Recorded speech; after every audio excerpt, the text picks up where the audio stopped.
The opinions on Latin being used during Mass are very divided. Some people feel that they would prefer to attend Mass celebrated in their own language. Others see Latin as archaic and irrelevant, and others as a barrier to the participation of the faithful. Yet there is an existing and ever-growing number of Catholics who deeply love, value, and yearn for the beauty and tradition of this universal language of the Church.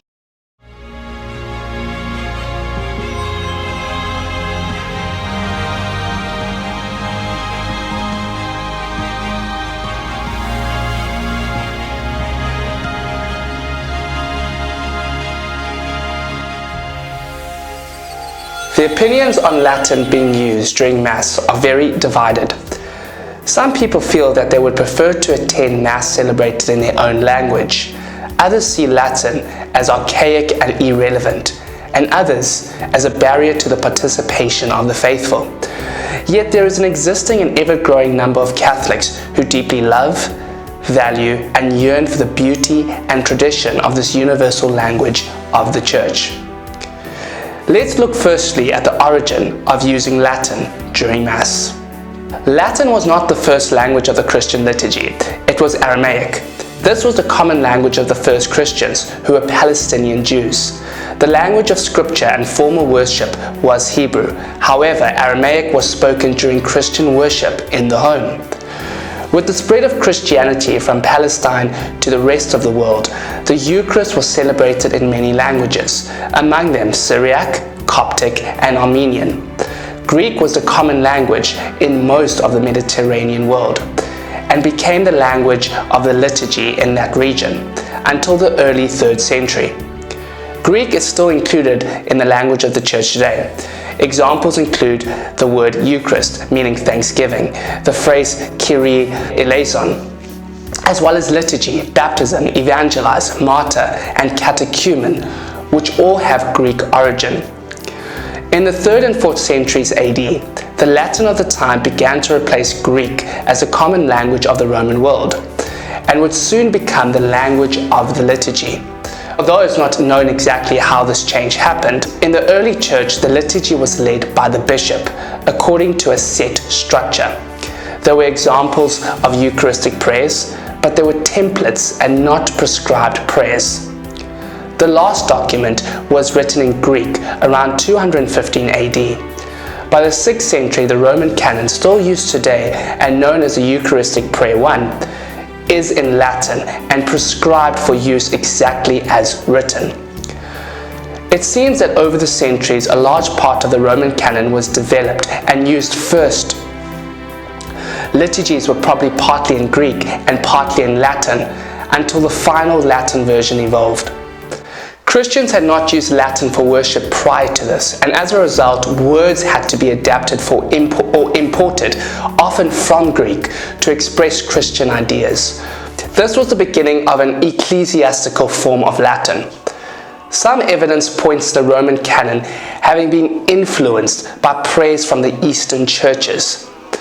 Although Latin evolved into various modern languages, it remained the only language of the Roman Rite until the Second Vatican Council, where it was decided that people should worship in a language they understand.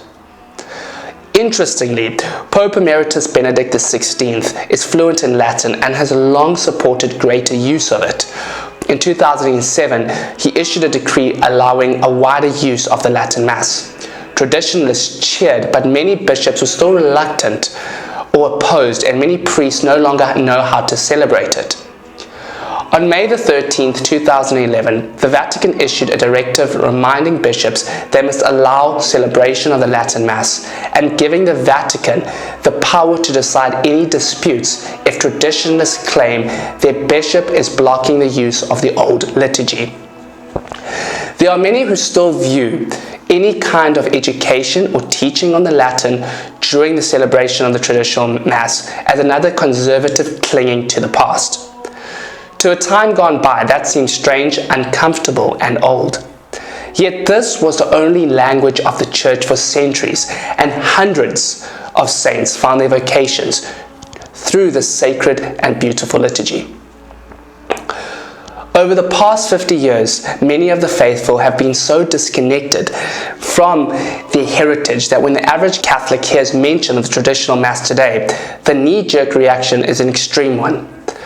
Images of old ladies dressed in black with rosaries draped over their wrists while they peek out from under their mantillas flood the minds of those desensitized to the often modern right turn that Christ Church seems to be taking.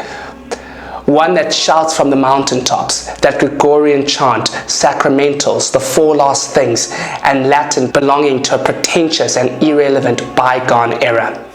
What they don't see is that these perceived images represent all that encapsulates Christ here on earth through his bride, the Church. The parts of the Latin Mass that seem overwhelming to the unexposed or uninformed are easily put to bed. The most intimidating aspect, however, is usually that of Latin, as we hear in unison. We don't speak that dead language. That may be true. However, of that prayed and said by the priest, much is inaudible.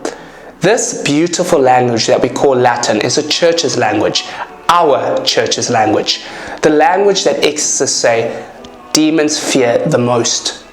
In the same way that each culture has its own language or languages, our true culture and heritage is that of being Catholic. The Latin Mass unites us all in the mother tongue of our faith, that of Latin. A story is told of the woman who, approaching a priest after a traditional Latin Mass, said, "Father, I didn't understand one word you said during Holy Mass today." To which the priest replied, "That's all right. I wasn't speaking to you." This may cause us to chuckle, but there's a serious truth to be reminded of here. The priest offers the sacrifice to God on behalf of the faithful. He is our representative to God, as were the Levites of the Old Testament. At Mass, the priest acts in persona Christi. The Mass isn't merely happening while the congregation look on, but our priest links us to Calvary and earth to heaven. The traditional Latin Mass reinforces this visually when the priest stands not with his back to the people, but with his face towards God. The faithful then unite their intentions to those of the priest, following along in their missals or spending time in silent prayer. The Latin Mass may seem otherworldly to some, but how else should the holy sacrifice be than otherworldly? The same riches that fed Saint Teresa of Avila, Saint John of the Cross, and Saint Francis de Sales should be available to every Catholic today.